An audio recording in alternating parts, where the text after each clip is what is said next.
So, can I thank Walter for those rousing words of principle, and can I welcome our second speaker, Councillor Shaista Aziz. Councillor Aziz is a journalist, a writer, part of the Stop Trump Coalition, and Oxford City Councillor for Rose Hill and Iffley. Welcome, Shaista.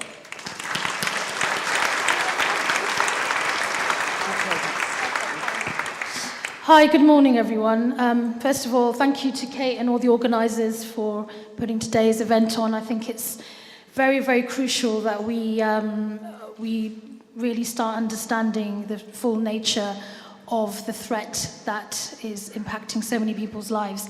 So this morning, I wanted to talk about the way I think the anti-racism movement in our country needs to travel. And for me, that means decolonising anti-racism work. So in 1982, Audre Lorde delivered the address, Learning from the 60s, as part of the celebration of the Malcolm X weekend at Harvard University. Here's a short extract of the address she gave.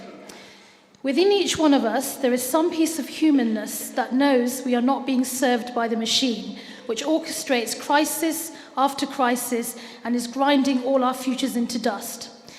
If we are to keep the enormity of the forces aligned against us from establishing a false hierarchy of oppression, we must school ourselves to recognise that any attack against blacks, any attack against women is an attack against all of us who recognise that our interests are not being served by the systems we support.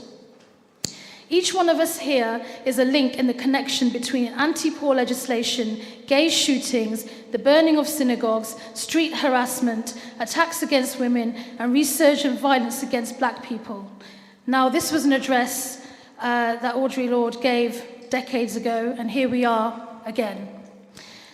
I want to take us back to the summer, last summer, and the huge Stop Trump protests in July in London, which many colleagues here were involved in. As a member of the Stop Trump Coalition and one of the organisers of the historic moment, we started doing the work that needs to urgently be built on, and that is to decolonise the building of a mass anti-racism movement here in the UK, which I'm sure we'll all agree is needed more than ever. And in post-Brexit Britain, what we're seeing is frightening, and this is just the tip of the iceberg, which is another reason why we need this movement. So when 250,000 people march again together, the ground and the establishment shakes. And that's what happened in July in London, Scotland, and across the UK, as people from all walks of life took action in more than 50 towns and cities under the umbrella of the Stop Trump Coalition when Trump visited the UK. Now, we know this man is due back in London, apparently in December. And we know he's not the only one who will be in London in December. So as one of the organisers of the protests in Trafalgar Square, the Stop Trump Coalition put front and centre the voices and lived realities of individuals and groups directly affected by the mainstreaming of bigotry here in the UK, Europe and across the Atlantic. Women of colour, migrants, refugees and trans people, alongside activists from UK Black Lives Matter and other grassroots groups, powerfully and unapologetically connected the dots between the politics of division in the US and the UK and the rise of the far-right extremism globally. We have married lessons of black community anti-racist organising of the 1980s with new models of organising that harness social media to reach beyond those already engaged. And not since the march against the Iraq War in 2003 has a protest looked and felt like this. For too long, those hardest hit have been invisible, even in the movements that claim to stand up for their rights. So in July, there was a huge number of first-time protesters. Many of them were women, particularly women of colour. And when marginalised individuals and groups are finally given space to represent themselves, they shape their own narrative, stories and resistance, and bring their own power, leadership and agency to the streets. So we spent the weeks leading to the protests reaching out to marginalised groups and grassroots activists and organisers. And when coalitions like ours contact community organisers, it's not an automatic or a given that communities would want to join us, because for far too long, a lot of the movement building in our country has actually not included those people. And just to be clear, it's not done deliberately, but it's a fact, and we need to address that. The relationship has pushed the most marginalised to the back, while those who hold power, individuals who are overwhelmingly white and very privileged, continue to make a name for themselves by reinforcing their power through their race, gender, and class privilege. So those days of showing up with a big banner and expecting people to get behind us are rightly over.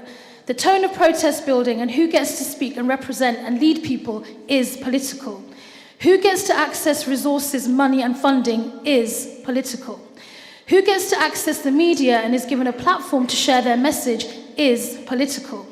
To construct a truly representative anti-racism movement, all of these power dynamics have to be acknowledged and deconstructed. The movement has to be decolonized brick by brick. Power is very rarely shared or given or handed over anywhere in the world, but especially in parts of the world that have colonized large swathes of the world and continue to do so through other more updated and modern means. I mean, it was only this week that we've had this row about the white saviour complex in Africa and this extreme lecturing of David Lammy MP on social media, which has been breathtaking to see. So if we really are serious about grassroots movement building, this is the one job and the main job that we on the left have to urgently deliver on. We need to create a horizontal, fluid power structure. So how do we build these power structures? Well, we need to do this because power is shifting in extraordinary ways, and this type of shift only happens when we have the level of chaos that we're seeing in our world. So we are seeing more and more clearly how the battle of mobilization is being played out across the world when it comes to power and how politics is shaped and the direction the world is going in. Horizontal and fluid power structures harness the energy of participatory action. This is a form of power that seeks to remove and dissolve barriers and hierarchies, decolonizing power and leadership, and instead it creates space for people to play to their strengths and voices by incorporating these strengths and voices into the creation of a mass movement that is interlinked and intersects with race, gender, and class struggles. Audre Lorde said, "There is no single-issue struggle because we do not live single-issue lives."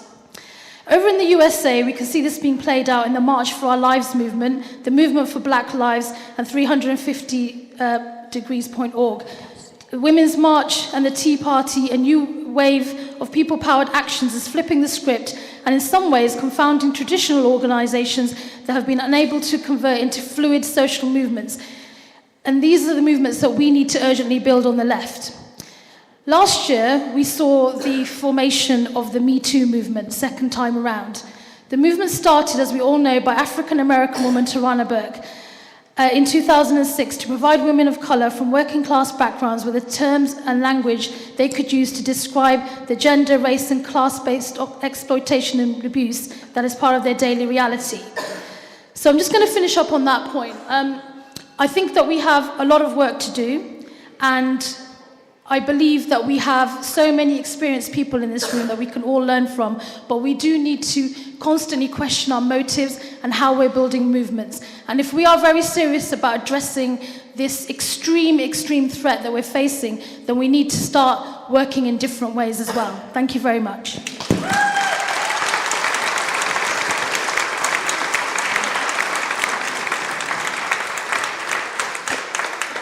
Thanks very much indeed, Shaista. Our next speaker is one of the most principled politicians and people that I know. She's also the woman that I expect to be our next Home Secretary. Please welcome Diane Abbott MP.